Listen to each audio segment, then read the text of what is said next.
Hello and welcome back to the Amped EV podcast. My name is David Sickles. I am the editor for The Buzz. And I am Jason Morgan, content director for Fleet Equipment.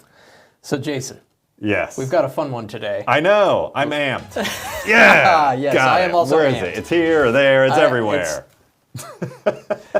I'm also amped. This is really cool. So we've talked before about how fleets might want to, in the future, if they are running electric vehicles, send the driver home with the vehicle, charge it at home, bring it back over and over again. Well, what if you could also power your home from the battery of that electric vehicle? Yeah. Okay. Yeah. Well, what if I could do that as a consumer? That's right. You know, if I want to buy a car, an electric car, and I want to do that just as a consumer, it's just sitting there. I'm not going anywhere during the weekend. I got kids. We're not going anywhere. It's cold. Or at least it might not be when this thing launches. It's cold right now. It's Northeast Ohio. Yeah, it's no, also, in a couple weeks. Always cold. Yeah, it's going to be 80 tomorrow. But well, that's what we're talking about today. And we've got a great guest. His name is Shawn McLaughlin. He is the CEO of Emporia Energy. And he says that not only can you possibly charge your home using that vehicle's battery, you might actually even you might net ahead. Yes. This which is is what incredible. I want. Yeah, yes. We should probably learn more. Let's do that. Let's get to the interview. Shawn, thank you very much for joining us today on the podcast. Really appreciate you being here. Let's kind of start with letting us know, give us the background on Emporia Energy and, kind of why you decided to partner with Breck Electronics on adding bidirectional charging to what you have to offer. Yeah, absolutely, David. But, first of all, thank you so much for having me on the show and to steal a line or borrow a line from Jason. I'm amped to be here and excited to. We're all amped. Sure, very amped. I heard you say that on an episode recently. So I'm so amped and happy to share with your customers some of the exciting things we're doing in Emporia. So a little bit of background. The company, it was launched in 2018. I myself have a long history of being a commodities marketer and trader in the energy space, specialized in North America. And back as far as 2015, I really started studying the energy transition full time and put together a small team to help me. And what our research led us is to two really business theses or possible business opportunities. The first one was that there's some really great energy management systems for large commercial and industrial buildings, but there wasn't one on the market that really fit the bill for small commercial and residential. You know what I mean? Fit the bill. The average utility bill in the United States is $120 a month. And you don't want to spend thousands of dollars on a building management system that takes a professional install to try and reduce that bill by 20 or 30%. Just a return on investment's not there. The second thesis we came across was that bi-directional EV charging is going to be an absolutely game changer for distributed renewable generation and the entire energy transition, right? We all know that distributed renewable generation has a lot of great benefits, but the biggest downside is it's not always available when you need it, right? Wonderful when the wind's blowing or the sun's shining, but when it's a cloudy day or the sun goes down, you have to go right back to the grid. And today, the grid is balancing all of that distributed renewable generation. In a lot of cases for free, right? They have net metering, which is a one-to-one transition. And those that do not have solar are compensating or subsidizing those that do. And what bidirectional EV charging does is it provides us an affordable way for those who are producing their own energy to store that excess generation and reuse it on demand when they want, right? So we can fill your car during the day when the sun is out and reuse it at night during those peak hours when you're cooking and cleaning and washing. And if you don't have distributed renewable, we can fill it up at 2, 3 in the morning when demand is really low and energy is cheap. So it really pulls into play distributed renewable, makes it economical, and gets away from this problem of those with solar being subsidized from those without. Right, for sure. Okay, so let's take just a quick step back.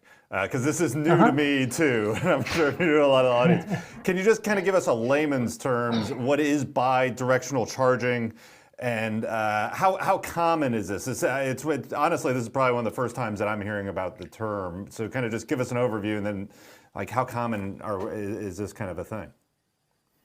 We're building for a future that's yet to come. So when you talk about how common is it today, it's not, right? And so the whole idea, again, around bidirectional charging, if you think about any of your home devices that take a battery to operate, right? You're pulling power from the grid through your house and charging your device.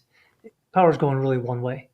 Bidirectional, what we're talking about is the ability to then pull that power back out of your device or back out of that battery in your device into your home, and then eventually all the way back into the grid. So you can send power both directions, i.e. bidirectional, right? So that's the whole concept. There's been several pilot programs and some early rollout of the technology, really around the CHAdeMO interconnect, right? So here in North America, we're adopting the J1772 plug that you actually use to charge your car. Over in parts of Asia, they're using the CHAdeMO plug. And CHAdeMO has been around a little bit longer and has had a chance to develop. And with it, the Nissan Leaf has given bidirectional capability. And so you can actually build a bidirectional charger, plug it into a Nissan Leaf today, and pull power from that car. But it's really been limited to that CHAdeMO plug. And the limiting factor with the J1772 is actually the communication protocol that goes along with that plug. That communication protocol, not to get too technical here, is ISO 15118-20, and it is now in final draft form.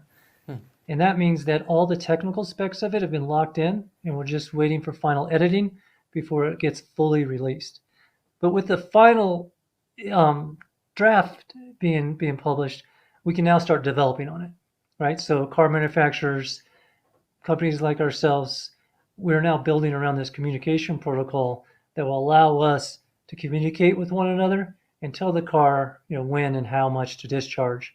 And the car can tell us how much battery capacity it has available and at what rate it can discharge. So that communication protocol has really been the limiting factor. It's just now, again, being released. So we're going to all start working on it.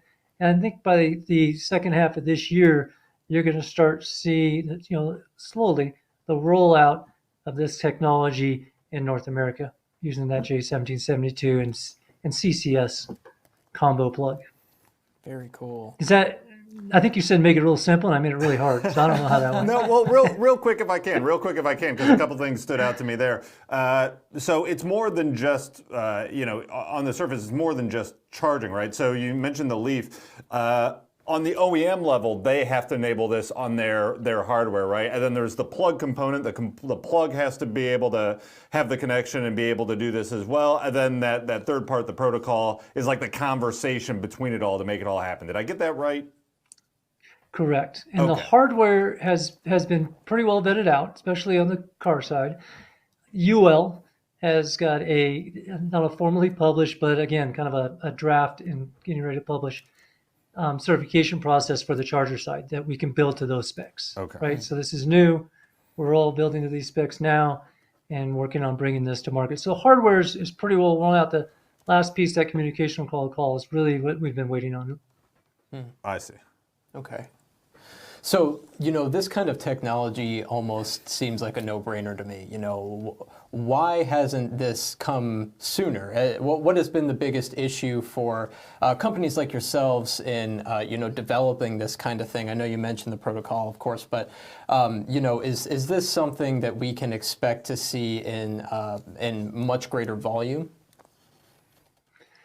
Yeah, I mean, great question, right? With any great innovation, it takes kind of a merger of several technologies, several, if you will, sometimes policies, rules, laws to kind of converge at once, right? The iPhone didn't just magically appear. We had to have strong cellular and Wi-Fi and battery capacity for the iPhone to work. Mm-hmm. It's similar here, right? So we're waiting for multiple technologies to converge.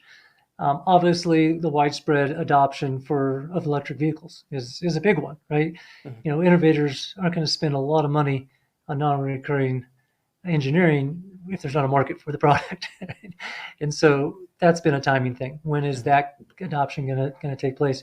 I think secondly, it's the battery technology, right? And so when you look at even today, right, but for sure prior to today, the limitations around battery technology was such that the car manufacturers really want to preserve that battery for the use of the car, right?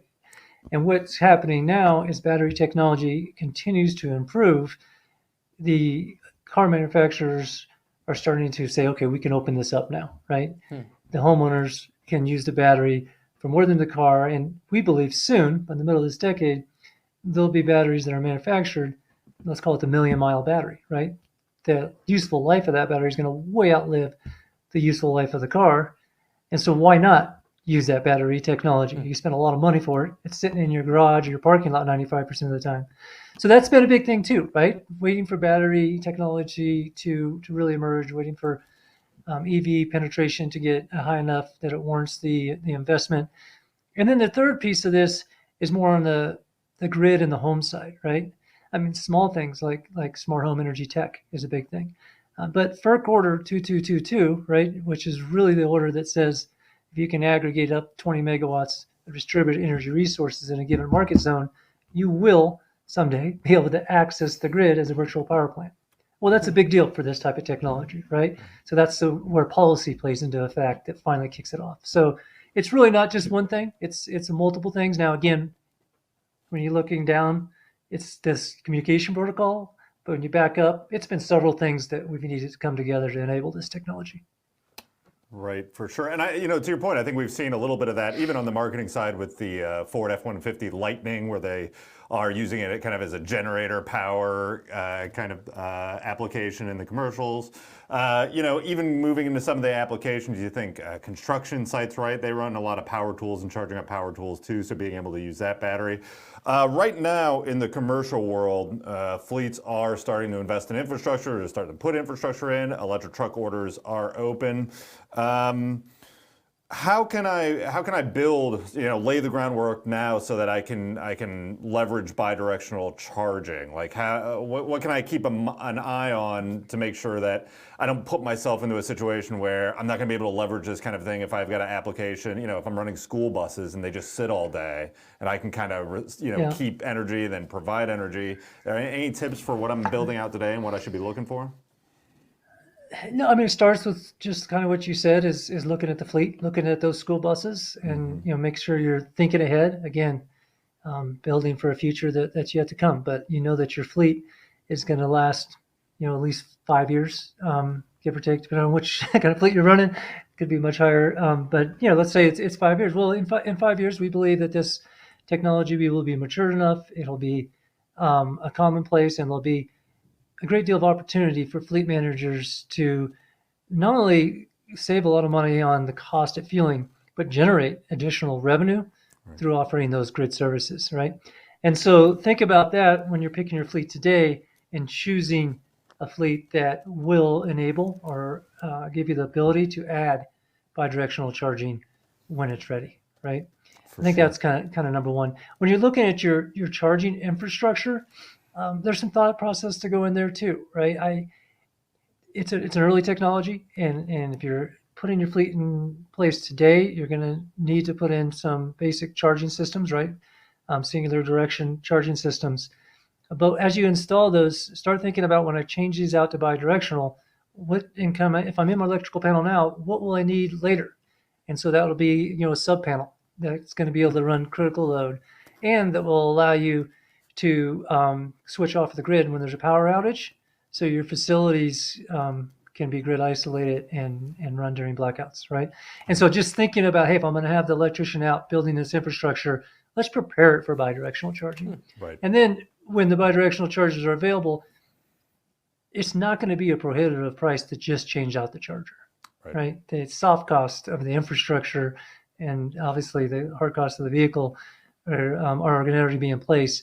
Then we're just talking about changing out the charger, and that will be relatively cost effective, especially when you look at the revenue potential off of your fleet. Right, for sure. So, having said that, we're talking about the grid, we're talking about preparing your infrastructure ahead of time for this kind of technology. Do you see bidirectional charging becoming kind of more of a standard, almost a necessity, going into the future for, especially these fleets, but, even at home too? And then, having said that, where do you feel like is the room for this technology to evolve? Yeah. Great question. So, necessity might be a little bit strong, right? I definitely don't think we'll get to the point where that's the case. I think that for us to really achieve a sustainable grid that is economical, if you will, for all, it is necessary, right? So, kind of at a global level, if you're really going to enable distributed renewable generation, you're going to need to put a lot of battery capacity on the market, right? And putting fixed battery stations in, even at the grid level, it's just frankly way too expensive, right?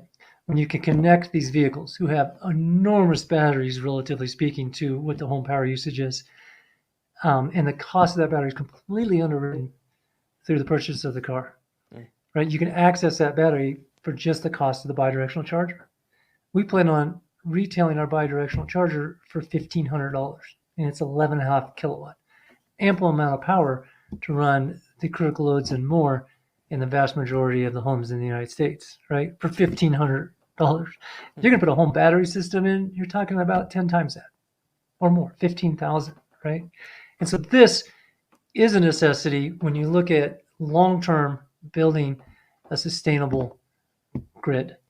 Now, if you're looking more at an individual fleet, not necessarily. You're going to be able to run an EV fleet. You're going to be able to use, just traditional level 2 or level 3 charging to charge that fleet, and that's going to be it. If you decide to adapt to bidirectional charging, you're going to really be able to lower the cost of the fuel in your fleet, right?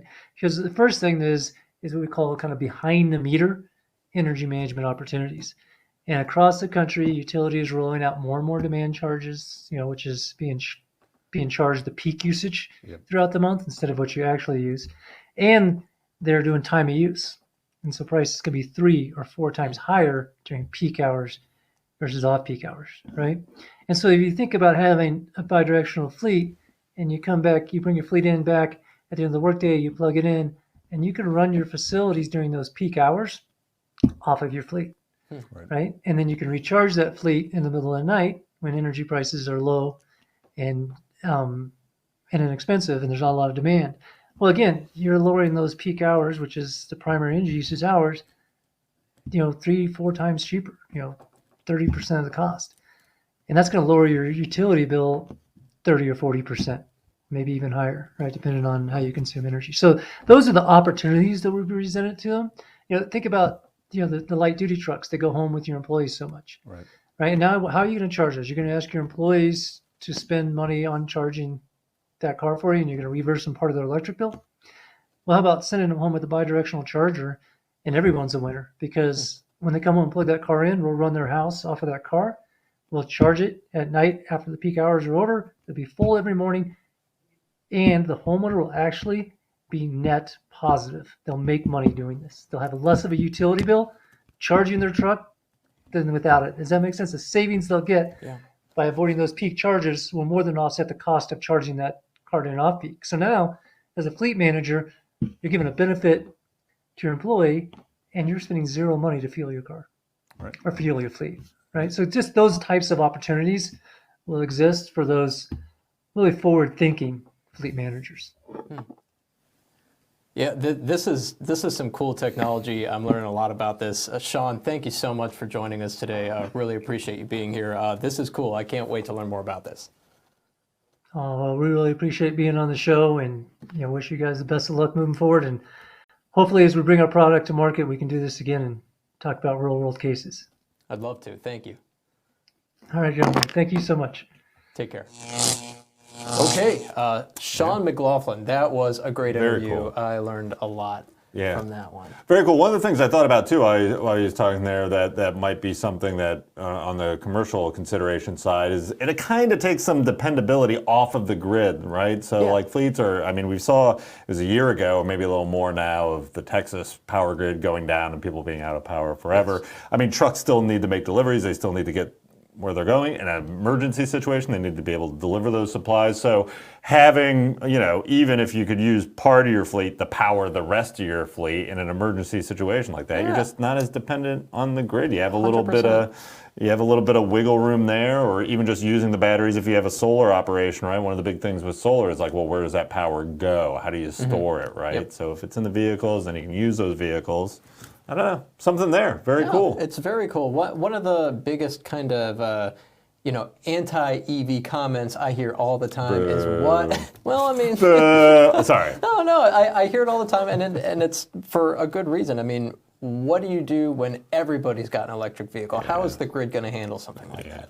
Right. And with this type of technology, it's just one more step in the right direction. I feel like to kind of take some of that pressure off the grid as EVs get more popular and kind of guide us into the future, so to speak. Yeah, for sure, and the importance of the software to be able to handle that kind of thing. I know that Shawn had mentioned, some of the charges, the peak charges that utilities can kind of, feel like from the fleet perspective, they could spring on you during the demand charges, right? And just anything you can do to avoid that. So you add the bidirectional charging capability, and you're kind of, for better, I always love a pun, so insulating yourself from unexpected costs. Got it.